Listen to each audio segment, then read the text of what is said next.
This is Sweden, the land of seemingly endless forests and lakes. In fact, over 63% of Sweden's territory is covered in forests, making it the second most forested country in Europe, only beaten by Finland. So it makes sense that hundreds of thousands of houses are heated by wood, making it one of the primary heat sources in the country.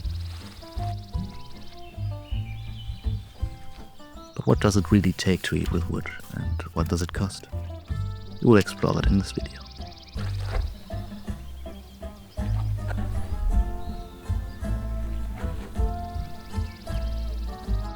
We will use our little red Sweden house as an example.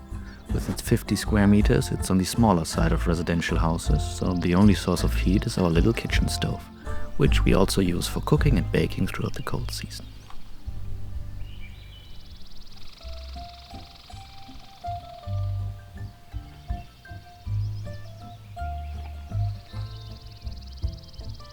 Every year, we order 15 cubic meters of firewood.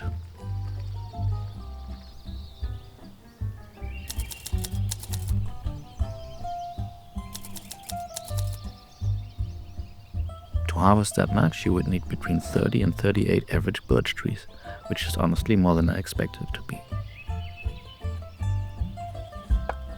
Well, to be totally transparent, we probably used 12 to 13 of that, but it feels good to have some extra. You don't want to be standing there in the depth of winter, wondering and hoping if your wood will last.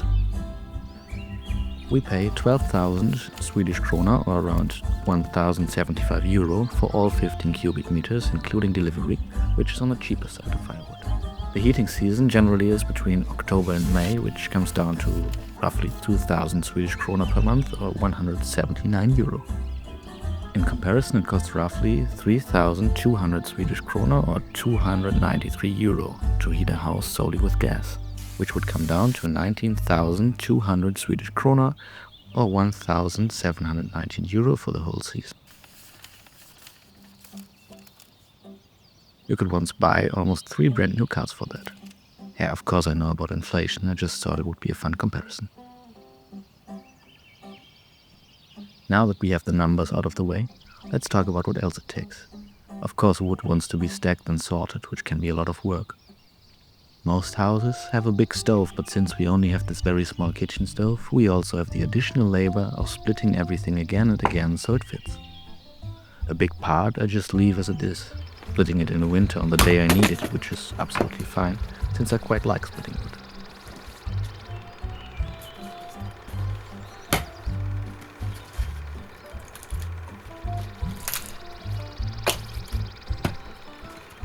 But a part of it I want to sort out now, so I have quite a bit ready to go for those extra cold or wet days. As my father would say, heating with wood keeps you warm several times.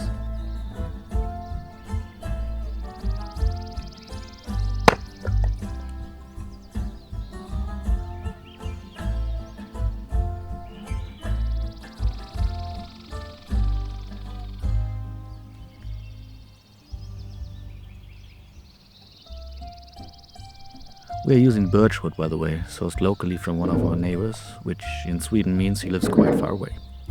Birch is a very common tree here in Sweden and often used for heating because it burns so well. The bark of birch wood is such an effective fire starter that it needs nothing else to get the stove going on a cold winter morning.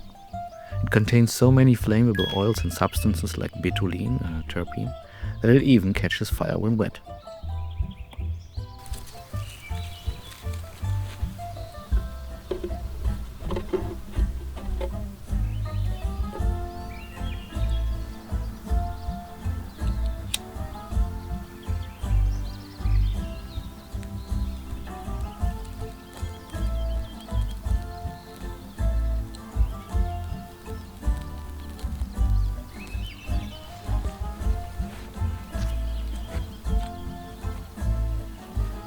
So yes, I'm sure it's not for everyone splitting, stacking and carrying all that wood, having no way to heat through the night, so making a fire is the first thing you do in the morning.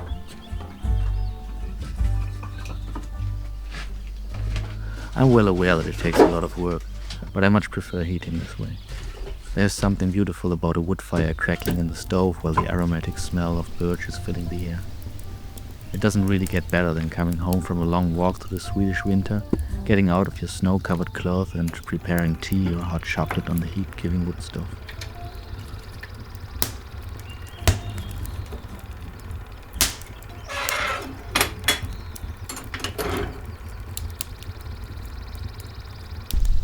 It's comforting to know that our ancestors for hundreds or thousands of years heated their homes the same way, smelled the same smells, and probably felt a similar form of comfort and coziness on those extra cold days, all huddled around the life-giving wood stove.